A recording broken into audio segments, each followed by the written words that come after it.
So the mission of Harbor House is to prevent and end domestic abuse. 1 in 3 women experience domestic violence in their lifetime.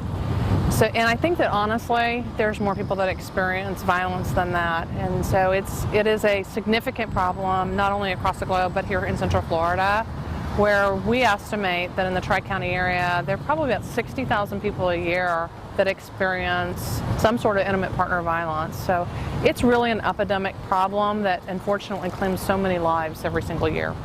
Harbor House saves millions of dollars every single year. I mean, every single time that we can get to a survivor and get them out of an abusive relationship before they have to call 911, we save $1,000 that the taxpayers would have had to pay just for the 911 response, not to mention the subsequent court response, or if a child was involved with the Department of Children and Families.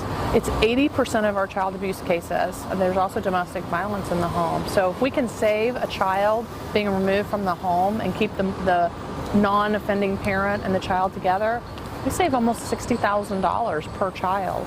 So it's really a very tax-efficient organization, and every single dollar that you give stays here locally.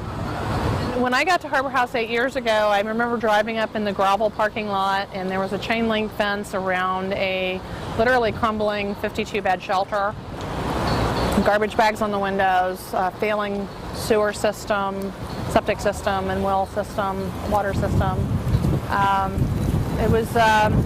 It needed a lot of help. The team that we have in place right now serves nearly 6,000 survivors, actually over 6,000 survivors this past year.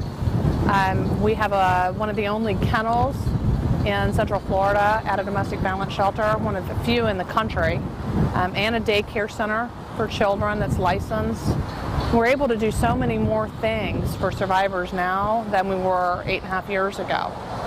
Being able to see a mother with a newborn child and know that that child never has to experience a violent home, know that that child has a future ahead of them that has changed because of Harbor House. I just don't know anybody who's more lucky than I am to be able to work in a field that you get to experience that and you get to be a part of that. Orlando, Sentinel newspaper, check it out, yeah, do us the favor, promise that you will love it later, I promise, we got Central Florida flavor, yeah.